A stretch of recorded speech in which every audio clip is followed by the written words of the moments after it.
Hello everyone, welcome to Apna Classroom. So this is part 2 of chapter sound. In part 1 we have already studied about how sound is produced. We have done so many fun activities in part 1 and the most favorite one of mine is जहाँ पे हमने एक utensil को hang करके उसे stick से beat किया था and we produce sound from it, जिससे हमें पता चला कि वाइब्रेटिंग बॉडी से साउंड प्रोड्यूस होता है। जिन लोगों ने पार्ट 1 नहीं देखा है वो पहले पार्ट 1 देखेंगे। मैं वीडियो का लिंक डिस्क्रिप्शन बॉक्स में ऐड कर दूँगी या फिर आपको स्क्रीन पे आई बटन में दिख जाएगा, और पहले वो देखेंगे। उसे कंप्लीट करने के बाद ही वो पार्ट 2 देखें जिससे वो रिलेट कर पाएँ, उनको बेटर समझ में आए। सो अब हम अपनी वीडियो स्टार्ट करते हैं। सो लास्ट टाइम हमने यहाँ पे छोड़ा था, so let's continue from this part. Activity 13.4, take a hollow coconut shell and make a musical instrument, एक तारा. You can also make it with the help of earthen pot. Play this instrument and identify its vibrating part. हमने अभी पढ़ा था कि जो sound produce होता है वो वाइब्रेटिंग, जब ऑब्जेक्ट वाइब्रेट करता है तब साउंड प्रोड्यूस होता है। तो यहाँ पे वो आपको एक म्यूज़िकल इंस्ट्रूमेंट बनाना बता रहा है जिसे एक तारा बोलते हैं। तो हम पिक्चर में देख के ही बता सकते हैं कि इसमें कौन सा पार्ट है जो वाइब्रेट हो रहा है और जिससे हमारा साउंड प्रोड्यूस हो रहा है। इसमें आप देख के बता सकते हैं कि जब हम अपनी दूसरे स्टिक से उसको स्ट्रेच कर रहे हैं, जो हमारी स्ट्रिंग है, तो वो वाइब्रेट होगी, और जब वो वाइब्रेट होगी उससे हमारा साउंड प्रोड्यूस होगा। Make a list of familiar musical instruments, identify their vibrating part. A few examples are given in the table. Complete the rest of the table. So here is your homework. आपको क्या करना है? I'm not saying कि आप पूरी table complete करें। आपको comment में सिर्फ 2 म्यूज़िकल इंस्ट्रूमेंट लिखने हैं और बताना है उनका कौन सा पार्ट है जो वाइब्रेट होता है और जिससे साउंड प्रोड्यूस होता है। फॉर एग्ज़ाम्पल जैसे इसमें लिखा हुआ है कि वीणा एंड तबला, तो इसमें कौन सी चीज़ वाइब्रेट होती है? आप लोगों ने वीणा देखा होगा, सरस्वती माँ के हाथ में होता है, गिटार जैसे ही होता है, उसमें स्ट्रिंग्स लगी होती हैं। उन स्ट्रिंग को फिंगर से ऐसे टच करते हैं, दो मूव करते हैं तो वो वाइब्रेट होती हैं, उससे साउंड प्रोड्यूस होता है। और तबला में क्या होता है? तबला में स्ट्रेच मेम्ब्रेन होता है, वो जो उस तबले का अपर पार्ट होता है, उस पर जब आप अपने फिंगर से या अपने पाम से स्ट्राइक करते हैं तब जाके साउंड प्रोड्यूस होता है। सो आपका होमवर्क है, आपको कमेंट करने हैं 2 इंस्ट्रूमेंट के names. Okay, many of you might have seen the मंजीरा, cymbals, the ghantam and the nut and the kartal. These musical instruments are commonly used in many parts of our country. These instruments are simply beaten or struck. Can you name a few other musical instruments of this type? You too can make musical instrument. इसने कहा है कि musical instrument, different musical instrument के name बताएं जो हमारे country में use होते हैं। उनमें से साउंड कैसे प्रोड्यूस होता है, जब आप उनको बीट या स्ट्रक करते हैं तब जाके साउंड प्रोड्यूस होता है। और दोनों का एग्जाम्पल हमें इन पिक्चर में दे रखा है। जैसे फर्स्ट पिक्चर है घंटम, इसमें क्या होता है? एक अर्दन पॉट होता है, जैसे हम तबला बजाते हैं उसी तरीके से इस पर हम अपने फिंगर को स्ट्राइक करते हैं और इससे साउंड प्रोड्यूस होता है। नेक्स्ट है मंजीरा। आपने मंदिर में देखा होगा, भजन करते हैं तो उन लोगों के हाथ में होता है वो, ये दोनों इतने छोटे छोटे पार्ट होते हैं इसके, उसको स्ट्राइक करते हैं एक दूसरे में मारते हैं, हिट करते हैं, जिससे साउंड प्रोड्यूस होता है। तो आपको दोनों एग्जाम्पल मिल गए बीट और स्ट्रक के। तो इसमें क्या होता है कि ये जो दोनों पार्ट हैं वो वाइब्रेट होते हैं तब साउंड प्रोड्यूस होता है। तो ये म्यूज़िकल इंस्ट्रूमेंट हैं जो कि साउंड प्रोड्यूस करते हैं जब उन्हें हम बीट या स्ट्रक करते हैं। ओके, सो नाउ एक और फन एक्टिविटी है आपके लिए। यहाँ पे आपको क्या करना है? टेक 6 to 8 बाउल्स और tumblers, fill them with water up to different level, increasing gradually from one end to another. आपको क्या करना है? 6 to 8 बाउल्स लेने हैं या ग्लास भी ले सकते हैं। आपको उनमें वाटर फिल करना है और वाटर इस तरीके से फिल करना है, क्या है, इंक्रीजिंग ऑर्डर में हो, एक एंड से लेके दूसरे एंड तक। मतलब एक एंड पे आपने एक वाटर फिल किया आधा ग्लास, तो जो सेकंड ग्लास होगा उसमें आधे से थोड़ा ज़्यादा, नेक्स्ट उससे ज़्यादा, इसी तरीके से कम से ज़्यादा करते हुए आपको सारे ग्लास या बाउल को फिल करना है। नाउ टेक अ पेंसिल और स्ट्राइक द बॉल जेंटली। आपको फिर पेंसिल लेनी है, या स्टिक भी ले सकते हैं छोटी सी, ऐसी बड़ी स्टिक मत लेना कि स्ट्राइक करो तो आपका बाउल या ग्लास ही टूट जाए, है ना। ये सब नहीं करना है हमें। पेंसिल ही ले लेते हैं, ठीक है। तो पेंसिल लेना है और आपको जिस जिस लेवल से आपने वाटर फिल किया है ना, कम से ज़्यादा, उसी तरीके से जिस ग्लास में कम वाटर है उससे स्टार्ट करेंगे स्ट्राइक करते हुए। आप पेंसिल को लीजिएगा और चलाते जाएं एंड तक। तो क्या होगा, साउंड प्रोड्यूस होगा, और जो साउंड प्रोड्यूस होगा उसको क्या बोलेंगे हम, जल तरंग। जल तरंग क्यों कहेंगे, क्योंकि ये वाटर से प्रोड्यूस हुआ है ना, तो जल तरंग। लास्ट एक्टिविटी में भी हमने साउंड प्रोड्यूस किया था, बट वो इतना अच्छा साउंड नहीं था। क्यों, क्योंकि हमने क्या किया था, बाउल को लटका के एक स्टिक से हिट किया था, तो टन सी आवाज़ आई थी। तो वो तो इतनी मज़ेदार नहीं थी, लेकिन आप जब इसको ट्राई करेंगे तो आपको फील होगा कि आप भी म्यूजिशियन बन सकते हैं। ओके, सो इसको ज़रूर ट्राई करिएगा। We plug the string of an instrument like a sitar. The sound that we hear is not only that of the string, the whole instrument is forced to vibrate, and it is the sound of vibration of the instrument that we are hear. Similarly, when we strike the membrane of mridangam, the sound that we hear is not only that the membrane but the whole body of the instrument.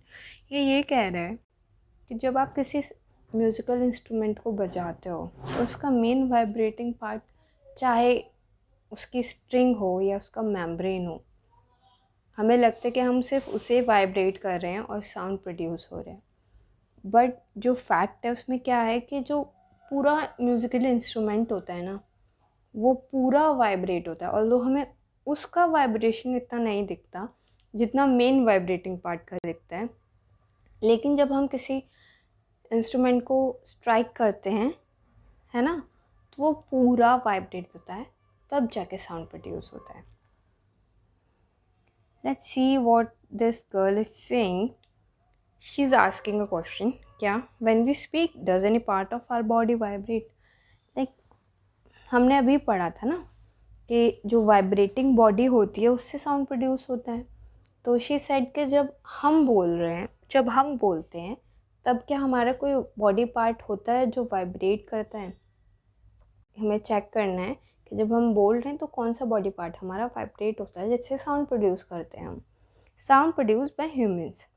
Speak loudly for a while and sing a song और buzz like a bee. Put your hand on your throat as shown in figure 13.8. Do you feel any vibration?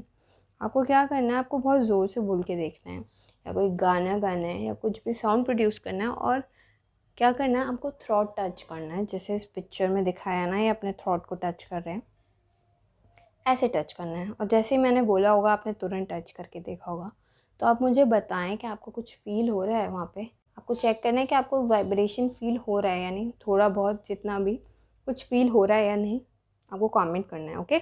In humans the sound is produced by voice box और larynx. इस part को आपको underline करना है। In humans the sound is produced by the voice box and larynx. Okay, क्या बोला इसने कि जो ह्यूमंस होते हैं उसमें जो साउंड प्रोड्यूस होता है वो किसके द्वारा होता है, वॉइस बॉक्स या लैरिंक्स के द्वारा। अब ये चीज़ होती क्या है वो हम देखते हैं। Put your finger on the throat and find a hard bump that seems to move when you swallow. This part of the body is known as the voice box. It is at the upper end of the windpipe. Two vocal cords are stretched across the voice box or larynx in such a way that it leaves a narrow slit between them for a passage of air. तो ये बोल रहा है कि आपका voice box कहाँ होता है। आपको देखना है कि जब आप अपने थ्रॉट पे फिंगर रखते हो तो वहाँ पे आपको एक बम्प सा, कुछ उठा उठा सा फील होता है। और जब आप स्वालो करते हैं, स्वालो कुछ निगलते हैं ना, तो वो मूव करता है ना। अब थोड़ा बोल भी रहे होंगे तो आपको थोड़ा फील हो रहा होगा। तो वो जो बम्प होता है ना, उसको हम लैरिंक्स कहते हैं या वॉइस बॉक्स कहते हैं। इस फिगर में देखते हैं तो ये रहा हमारा वॉइस बॉक्स। इसके दोनों तरफ दो वोकल कॉर्ड्स हैं और बीच में देख रहे हैं आप, बीच में थोड़ा स्पेस है जिसके थ्रू क्या होगा, एयर पास हो सके। तो क्या होता है, एक और चीज़ आपको अंडरलाइन करनी है इसमें। हमने पहले बता दिया कि जो साउंड प्रोड्यूस होती है ह्यूमन में वो वॉइस बॉक्स से होती है। और वो कहाँ होते हैं इसको लोकेशन भी अंडरलाइन करिए। It is at the upper end of the wind pipe. 2 vocal cords are stretched across the voice box or larynx in such a way that it leaves a narrow slit between them for passage of air.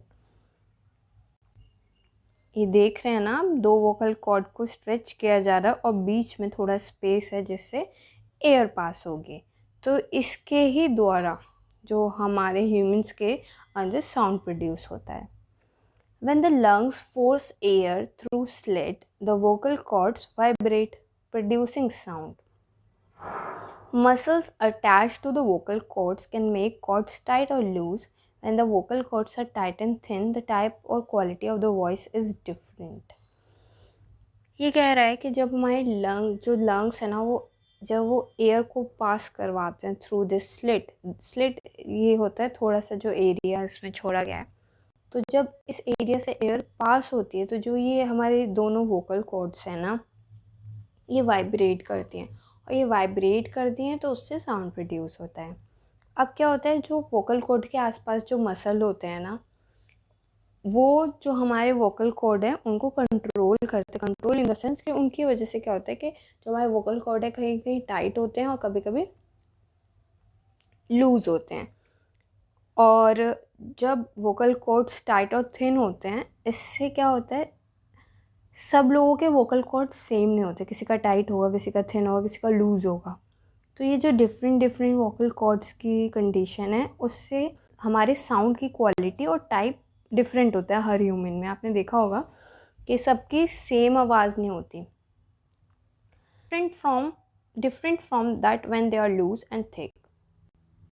आपके जो vocal cord हैं आप देखेंगे जब वो thick होंगे या loose होंगे तब जो साउंड प्रोड्यूस होगा, और जब वो टाइट और थिन होंगे तब जो साउंड प्रोड्यूस होगा वो डिफरेंट होगा। तो जो मसल्स होते हैं वोकल कॉर्ड के चारों तरफ वो थिन और थिकनेस को कंट्रोल करते हैं, जिसकी वजह से आपका डिफरेंट टाइप ऑफ साउंड्स है ना, different type of sound produce होता है और क्वालिटी में भी डिफरेंस आता है। One more activity we have to do is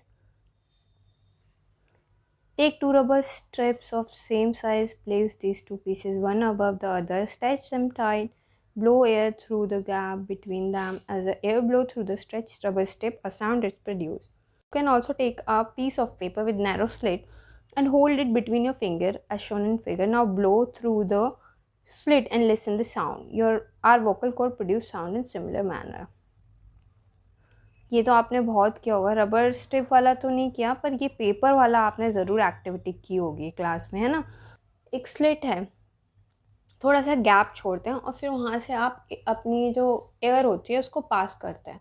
और जैसे ही आप एयर पास करते हैं आप फूंक मारते हैं ना इसमें, तो जब आप फूंक मारते हैं तो ये जो दोनों फ्लैप हैं पीस पेपर के वो वाइब्रेट होते हैं और उससे साउंड प्रोड्यूस होती है। इसी तरीके से हमारा वोकल कॉर्ड वर्क करता है। जो स्लिट है वो हमारे वोकल कॉर्ड के बीच की जो स्लिट है उसकी तरह है। तो जब लंग्स के द्वारा वहाँ से एयर को पास किया जाता है तो जो वोकल कॉर्ड हैं वो वाइब्रेट होती हैं like the piece of paper और साउंड प्रोड्यूस होता है। कितना इजी था ना। The vocal cords in man about 20 mm long. In women these are 15 mm long. Children have very short vocal cord. This is the reason why the voice of man and women children are different.